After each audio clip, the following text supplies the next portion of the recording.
Hello, আসসালামু আলাইকুম। আশা করি আপনারা ভালো আছেন। আজকে আপনাদের মাঝে নতুন একটি ভিডিও নিয়ে আসলাম, আর সেটি হচ্ছে দান সম্পর্কিত। আজকে আমরা দানের ৮৮ জাতটি সম্পর্কে জানব।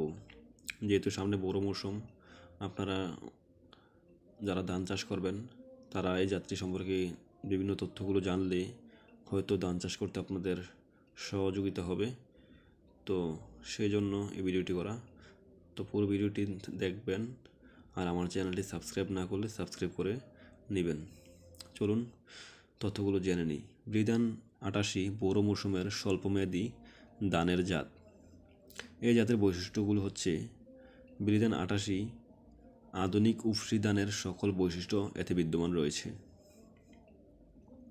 এই জাতটি বৃধান ২৮-এর চেয়ে খাটো এবং ডলে পড়া সহিষ্ণু। এই ধানটির ডিগপাতা খাড়া থাকে, লম্বা হয় ও ধান পাকার পরে সবুজ থাকে। চালের আকার আকৃতি মাঝারি চিকন ও ভাত হয় ঝরঝরে।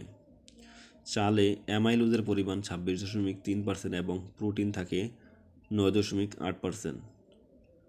এই ধানগুলি বিভিন্নভাবে গবেষণায় দেখা গেছে যে ১,০০০টি পুষ্ট ধানের ওজন প্রায় ২২.১ গ্রাম।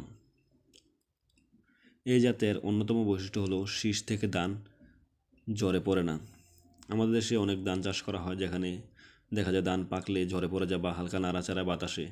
তো এই ধানটি সেই জায়গায় অনন্য।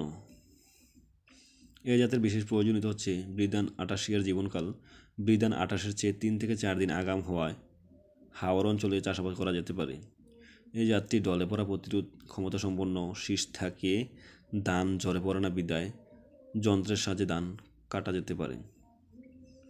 এই ধানটির জীবনকাল সাধারণত ১৪০ থেকে ১৪৩ দিন হয়ে থাকে, আর হেক্টর প্রতি গড় ফলন হয় ৭ টন। আর উপযুক্ত পরিচর্যা পেলে প্রতি হেক্টরে ৮.৫ টন পর্যন্ত ফলন দিতে সক্ষম। আর চাষাবাদ পদ্ধতি: বীজতলায় বীজ বপনের সময় হচ্ছে ১ থেকে ১৬ অগ্রহণ পর্যন্ত, অর্থাৎ ১৫ নভেম্বর থেকে ৩০ নভেম্বর। ১ অগ্রহণ থেকে ১৬ অগ্রহণের ভিতরে আপনারা বীজতলায় বীজ বপন করবেন। চারার বয়স যদি ৩৫ থেকে ৪০ দিন হয়, তখনই এই চারাগুলো রোপণ করে দিতে হবে। চারার সংখ্যা হচ্ছে প্রতি গোছায় ২ থেকে ৩টি করে দিবেন। আর চাষের জন্য উপযুক্ত জমি হচ্ছে মাঝারি উঁচু থেকে উঁচু জমি এই ধান চাষের জন্য উপযুক্ত। আর সর্বশেষ জমি চাষের সময় সবটুকু টিএসপি, অর্ধেক এমওপি, জিপসাম, জিঙ্ক সালফেট সার একসাথে মিশিয়ে দিতে হবে। ইউরিয়া সার ৩ কিস্তিতে দিতে হবে। আর আগাছা দমন: রোপণের পর ৪০ থেকে ৪৫ দিন পর্যন্ত আগাছা মুক্ত রাখতে হবে। এক্ষেত্রে হচ্ছে সকল ধানের ক্ষেত্রে এই নিয়মটা প্রযোজ্য।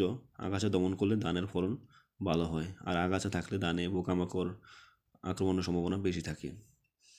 রোগবালাই দমনের ক্ষেত্রে আপনারা ওই যে বালাইনাশক প্রয়োগ করতে পারেন। আর ফসল কাটার সময় হচ্ছে এই ধানের ২৫শে চৈত্র থেকে ৩ বৈশাখ, অর্থাৎ ৮ এপ্রিল থেকে ১৬ এপ্রিলের মধ্যে ধান কাটার উপযুক্ত সময়।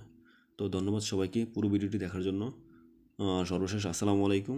আমার চ্যানেলটি সাবস্ক্রাইব করবেন।